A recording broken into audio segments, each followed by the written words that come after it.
Welcome back बच्चों। आज हम लोग गणित प्रकाश कक्षा 7 की चतुर्भुज का क्वेश्चन नंबर 11 से आगे का कंप्लीट करेंगे। आइए वीडियो को शुरू करते हैं।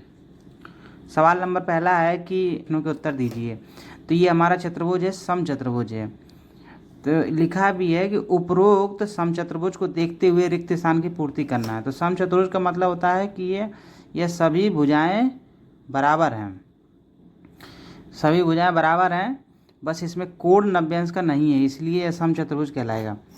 ऐसे समांतर चतुर्भुज जिसकी चारों भुजाएं बराबर होती हैं इसे समचतुर्भुज कहलाता है। ऐसे चारों भुजाएं बराबर हैं और ये समांतर है, ये क्योंकि यह समांतर रेखा है और इसको एक तिर्यक रेखा काट रही है, इसलिए यह समांतर चतुर्भुज है। ये क्वेश्चन नंबर इसमें यही लिखा है, ए बी बराबर डी सी। ए बी समांतर है डी सी, ए बी के समांतर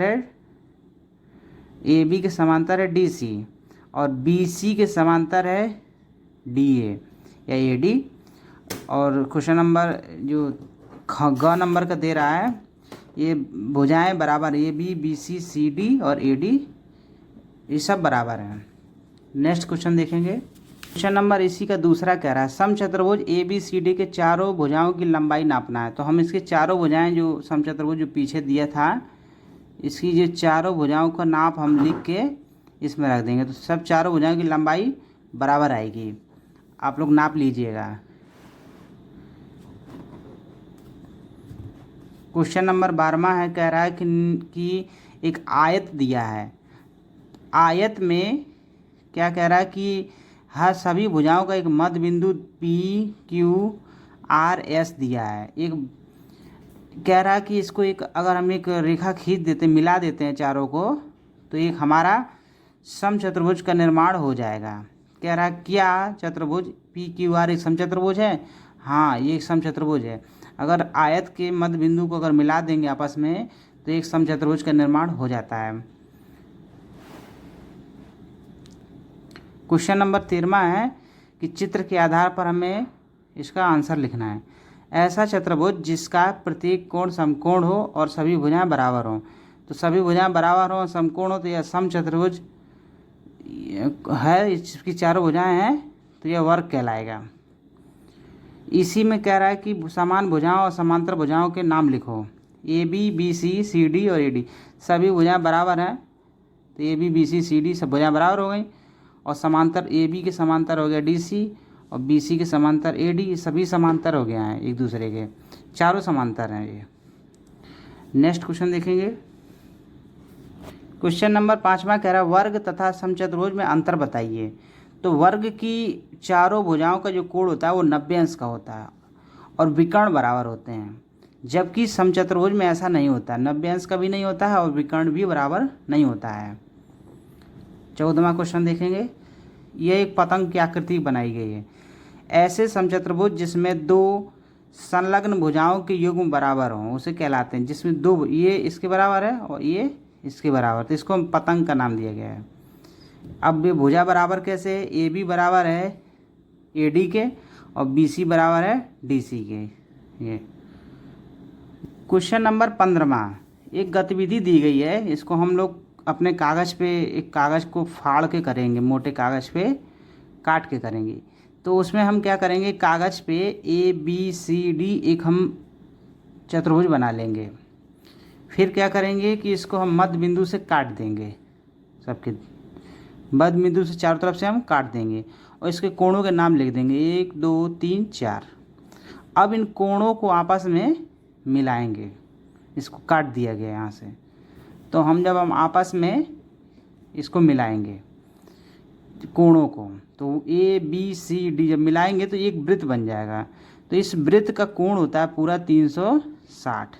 सभी को अगर, तो कहने का मतलब वृत्त का जो कोण होता है पूरा 360 होता है। तो चतुर्भुज के चारों अंतः कोणों का योग 360 होता है। नेक्स्ट क्वेश्चन देखेंगे। क्वेश्चन नंबर 16, रिक्त स्थानों की पूर्ति करना है। ये बहुत ही सरल क्वेश्चन है। हमें 4 कोण दिए गए, कोई भी चतुर्भुज है, यही चतुर्भुज है, इसके 4 कोण अगर दिए रहेंगे या 3 कोण दिए रहेंगे तो चौथा आसानी से हम निकाल लेंगे। क्वेश्चन नंबर अभी हम 15वां पढ़ाए हैं।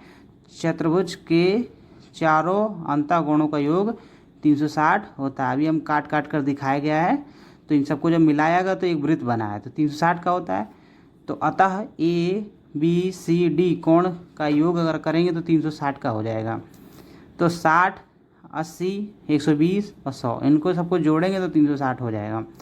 सवाल नंबर दूसरा है 70, 150, 100 और 360 दिया है। तो कह रहा है कि कोण सी का मान बताइए। तो सब जब टोटल कोणों का योग 360 होता है तो इनका जोड़ 360 में से घटा देंगे तो 40 हमारा आ जाएगा। इसी तरह क्वेश्चन नंबर तीसरा देखेंगे। इन सब का जोड़ 360 से घटा देंगे तो 90 आ जाएगा। इनका जोड़ 360 से घटाएंगे तो 60 आ जाएगा। आप लोग करके देखिएगा। क्वेश्चन नंबर 17वां देखते हैं। चतुर्भुज ए बी सी डी दिया गया है। कोण ए का मान 70 है, बी का मान 60 है, सी का मान 75 दिया है। तो डी का मान बताइए।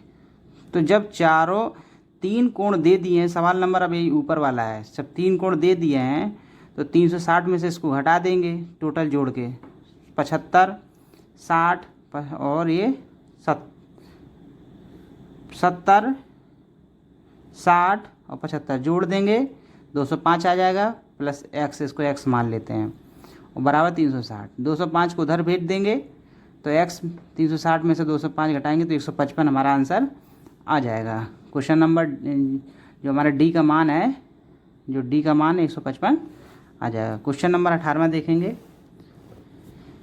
समांतर चतुर्भुज के सम्मुख कोण आपस में बराबर होते हैं। ये समांतर चतुर्भुज जब कोई रहेगा तो इसके सम्मुख कोण आपस में बराबर, सम्मुख भुजा आपस में बराबर रहेगी और कोण भी आपस में बराबर रहेंगे। क्वेश्चन नंबर 19वां देखेंगे। समांतर चतुर्भुज का एक कोण दिया है तो शीर्ष कोण का बताइए मान।